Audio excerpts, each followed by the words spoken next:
Le journal Hélène Assabi. Auditeurs de Radio Lomé, bonjour et merci de nous suivre à l'heure de la grande édition de la mi-journée. Au sommaire, lancement ce matin à Lomé du projet appui au programme national de gestion durable des produits ligneux et à la mise en œuvre des actions prioritaires au Togo. Le démarrage de ce projet, financé par la FAO, a été couplé de la célébration de la 25e journée mondiale de lutte contre la désertification et la sécheresse.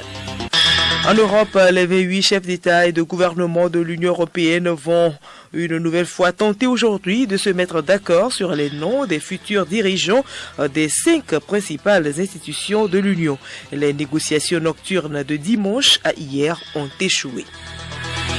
Et puis sport handball, démarrage hier à Lomé du 6e tournoi des zones 2 et 3 des jeunes de moins de 18 ans. Le Togo concède une défaite devant le Niger 26-32.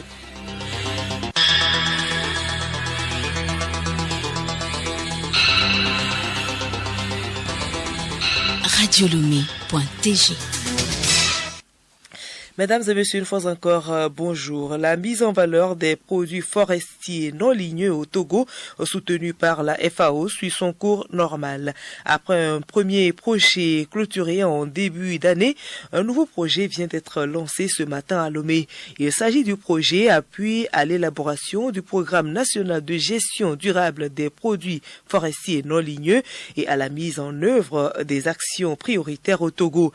Le lancement de ce projet a été couplé de la célébration de la 25e journée mondiale de lutte contre la désertification. Amara Moussa. Construisons l'avenir ensemble. C'est autour de cette thématique qu'est célébrée la 25e journée mondiale de lutte contre la désertification et la sécheresse. Ce thème nous interpelle tous sur la nécessité d'œuvrer ensemble pour des actions significatives en faveur de la protection des ressources naturelles en général et l'atteinte de la neutralité en matière de dégradation des terres en particulier. Si rien n'est fait pour limiter ce phénomène, les conséquences qui se profilent à l'horizon s'annoncent très graves. Docteur Paul Koudadje, directeur des cabinets du ministère de l'Environnement.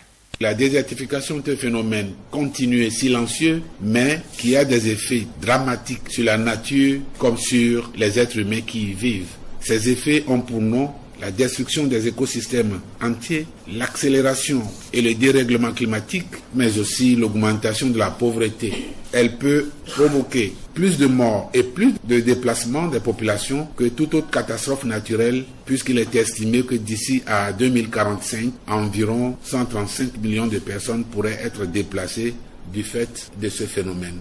Le projet appuie à l'élaboration du programme national de gestion durable des produits forestiers non ligneux et à la mise en œuvre des actions prioritaires au Togo, lui vient pour booster les efforts et les acquis d'un autre projet de valorisation de la filière clôturé en début d'année. Oyetunde Djiwa, chargé des programmes à la FAO Togo. Le nouveau projet vise à doter le Togo d'un plan à l'horizon 2030 sur comment le secteur des produits forestiers non ligneux va être géré durablement. Et le second aspect, c'est que nous voulons identifier un certain nombre d'acteurs, surtout les femmes, qui sont déjà dans la transformation et qui ont quelques contraintes en matière d'équipement. Et nous allons essayer, avec les artisans togolais, fabriquer un certain nombre de machines pour faciliter ce travail. Dans un autre volet, le projet va permettre au Togo d'élaborer une réponse au changement climatique. Le coordonnateur du projet ainsi lancé, l'agent des eaux et forêts Nyama Wiao précise les actions prioritaires dans le cadre de ce nouveau projet. Les actions prioritaires assignées dans ce projet vont concerner plusieurs volets. Il s'agit de renforcer les capacités de production, mais aussi de transformation. Il s'agit en quelque sorte de former, mais aussi d'utiliser les acteurs pour l'aspect qualité et aussi pour leur visibilité en termes de participation aux foires par exemple. Les actions à court terme dans le cadre de ce projet, c'est d'élaborer un programme national de gestion durable des PFNL au Togo afin de créer un cadre plus cohérent d'intervention et de mutualiser les énergies. Pour l'atteinte des objectifs assignés à ce nouveau projet, un important lot de matériel didactique et un véhicule tout-terrain a été mis à la disposition du ministère de l'Environnement par la FAO. Merci à vous, Amara Moussa. Et pour une meilleure protection de l'environnement, il est important d'intégrer la réduction des risques de catastrophes dans les curricula scolaires au Togo. Le sujet réunit donc depuis ce matin des acteurs de l'éducation et des experts en prévention des risques à un atelier de renforcement de capacité organisé par l'Agence nationale de la protection civile avec l'appui financier de la commission de la CEDEAO. Geneviève Bougnon.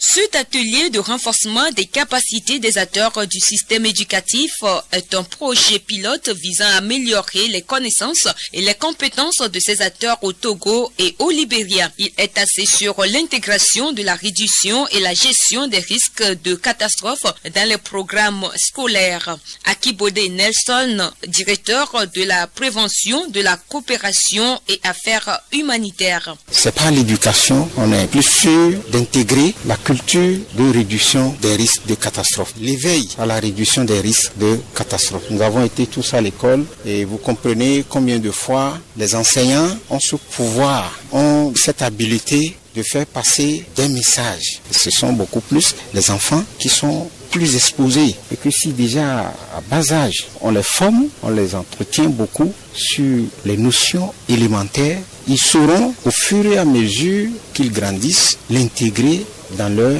vécu quotidien. Le choix du Togo par la CEDEAO pour démarrer la mise en œuvre de ce projet pilote n'est pas du hasard. C'est du fait que le Togo, dans le domaine, a fait des avancées. Et c'est pour cette raison, pour en faire davantage. À terme, les participants et les parties prenantes vont formuler des recommandations sur les directives régionales et indiquer comment les réseaux, les plateformes peuvent faire progresser le rôle de l'éducation dans le renforcement de la résilience aux catastrophes.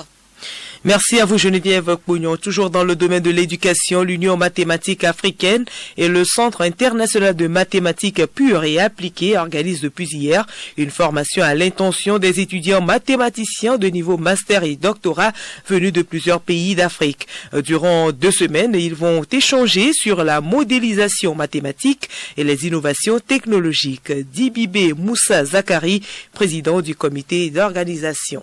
Les écoles mathématiques africaines, c'est de façon générale pour permettre l'indépendance en Afrique en mathématiques. Ça permettra à l'Afrique de former ses produits en mathématiques par les Africains. Parce que chaque pays a ses champs disciplinaires, ses compétences. On peut avoir des compétences au Togo, on ne l'a pas au Bénin. On peut solliciter les compétences au Bénin pour qu'ils viennent nous assister. On veut maintenant faire connaître quelle est la capacité des mathématiques dans l'innovation technologique. On verra les modèles qui permettent d'interpréter les phénomènes dans le sens de la technologie.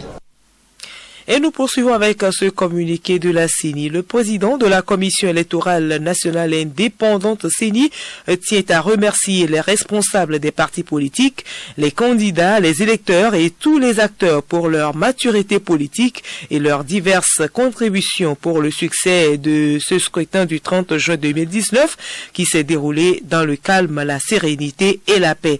Il se félicite de l'engouement de la population et de la mobilisation de toutes les parties prenantes pour ces élections des conseillers municipaux dont le taux de participation provisoire est estimé à 50,5%. Le journal Hélène Assabi. À l'étranger, procès du putsch manqué en 2015 au Burkina Faso. Depuis environ 16 mois maintenant, les 84 accusés sont face au tribunal militaire. Après les réquisitoires du parquet militaire, il y a quelques semaines, les avocats de la défense ont entamé les plaidoiries pour leurs clients. Étaient donc face au tribunal hier les avocats de l'ex-député et ex-ministre Salifou Sawadogo et de Fatoumata Thérèse Diawara, accusé de complicité d'attentat à la sûreté de l'État et complicité de trahison. Niger, importante attaque contre un camp de l'armée dans l'ouest du pays. 2 véhicules kamikazes ont explosé à l'intérieur du camp, suivis de tirs nourris d'autres djihadistes à moto qui ont encerclé la position militaire. Selon plusieurs sources sécuritaires, des combats acharnés se sont déroulés. On parle d'un bilan lourd dans les 2 camps. Les violentes explosions des 2 véhicules kamikazes ont également provoqué un incendie à l'intérieur de la caserne. Le premier ministre éthiopien Abiy Ahmed a prononcé hier son discours annuel devant le Parlement. Devant les députés, le chef du gouvernement éthiopien a tenu à mettre en lumière les défis auxquels il a su répondre après 1 an au pouvoir, mais il a aussi abordé la délicate question de la constitution fédérale alors que les revendications nationalistes se multiplient dans le pays. Abiy Ahmed a notamment défendu ses grandes décisions comme celle de vider les prisons, inclure tous les acteurs politiques dans la vie civile, faire la paix avec l'Érythrée. Reprise ce matin du sommet européen pour la nomination des futurs dirigeants des institutions de l'Union. Les chefs d'État et de gouvernement tenteront une nouvelle fois de trouver un accord après l'échec des dernières négociations. Si les divergences continuent, le Parlement élira alors seul son président demain mercredi. Yasmina Doko. Les chefs d'État et de gouvernement de l'Union européenne doivent parvenir à un consensus pour la crédibilité de l'institution. Les négociations entamées dimanche ont été suspendues, faute d'accord sur les attributions des postes clés, notamment la présidence de la Commission, celle du Conseil et le ministère des Affaires étrangères de l'UE. Pour le président français Emmanuel Macron, des divisions politiques au sein du Parti conservateur européen marquées par les désaccords de plusieurs de ses leaders sont à l'origine de cet échec. Il a eu des échanges téléphoniques avec ses homologues de tous les partis politiques européens en étroite collaboration avec la chancelière allemande. Emmanuel Macron a évoqué une certaine lourdeur dans le mode de désignation des candidats et appelle à une simplification des processus. Merci à vous Yasmina Doko. Après les manifestations d'hier dans les rues de Hong Kong, à l'occasion du 22e anniversaire de la rétrocession de l'île à la Chine, quelques centaines de manifestants ont mis à sac le Parlement. Mais le calme est revenu aujourd'hui. Les policiers ont évacué le Parlement. Le dialogue est en revanche toujours impossible entre des militants pro-démocratie très déterminés et un gouvernement qui reste inflexible. 13 policiers ont été hospitalisés après avoir été arrosés de liquide non identifié par certains manifestants.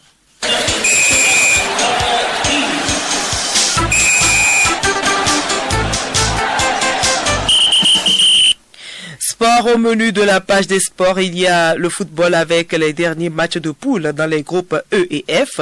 La page s'intéresse surtout au 6e tournoi de handball des zones 2 et 3 démarré hier à Lomé. Aruna Mola.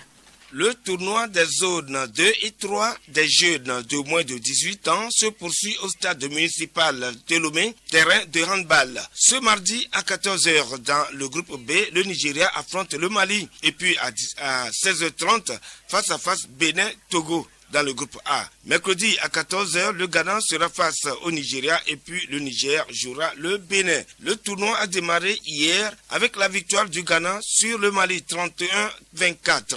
En deuxième match, le Togo s'est incliné devant le Niger 26-32. C'est le directeur des sports scolaires et universitaires Zibo Ayouba qui a représenté le ministre en charge des sports au lancement de la compétition. Pour lui, le tournoi a le mérite de préparer les jeunes pour les prochaines échéances. Nos attentes, c'est de pouvoir véritablement préparer ces jeunes, surtout que dans quelques mois, il y aura les Jeux africains. Donc peut-être nos espoirs peuvent se tourner les préparatifs pour la participation. L'objectif, selon Auguste Dogbo, représentant du président de la Confédération africaine de handball, est de promouvoir les jeunes talents. On ne peut pas bâtir une maison sans fondation. Et la fondation, pour que le handball puisse se développer, c'est à partir des jeunes, des très jeunes. Et nous croyons que c'est ce que nous sommes en train de faire au niveau de la Confédération. Changeons de discipline, parlons du football avec la CAN 2019. Les derniers matchs de poule ont lieu aujourd'hui. Le Cameroun, premier du groupe F, affronte le Bénin. Pendant ce temps, la Guinée-Bissau joue le Ghana pour une place en 8e de finale à partir de 16h, temps universel. À 19h, ce sera le tour des derniers matchs de la poule E. Angola, Mali et Tunisie, Mauritanie. Les derniers matchs de poule ont été disputés hier dans le groupe D et C. L'Algérie a continué son sans faute avec une 3e victoire de rang sur la Tanzanie, 3-0, tandis que le Sénégal s'est qualifié pour les huitièmes de finale aux dépens du Kenya, 3-0 également. Dans le groupe C, bonne réaction de la Côte d'Ivoire face à la Namibie, 4-1. Le Maroc a validé sa première place grâce à son succès face à l'Afrique du Sud 1-0. Sans jouer, la Guinée et la RDC ont validé leur ticket pour la suite de la compétition. La seule affiche des huitièmes de finale connue pour le moment, c'est Ouganda-Sénégal. Match aux issues incertaines.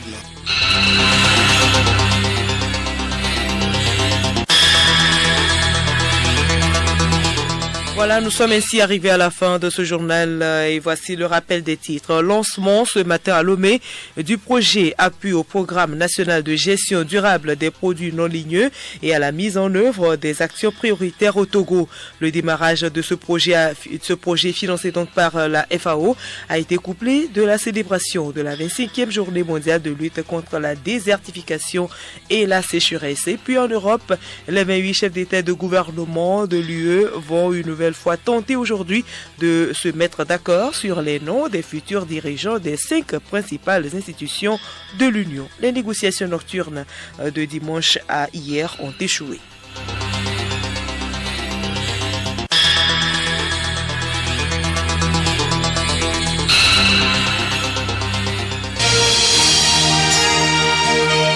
Radio Lomé, boîte postale 434, email radiolomé@radiolomé.tg.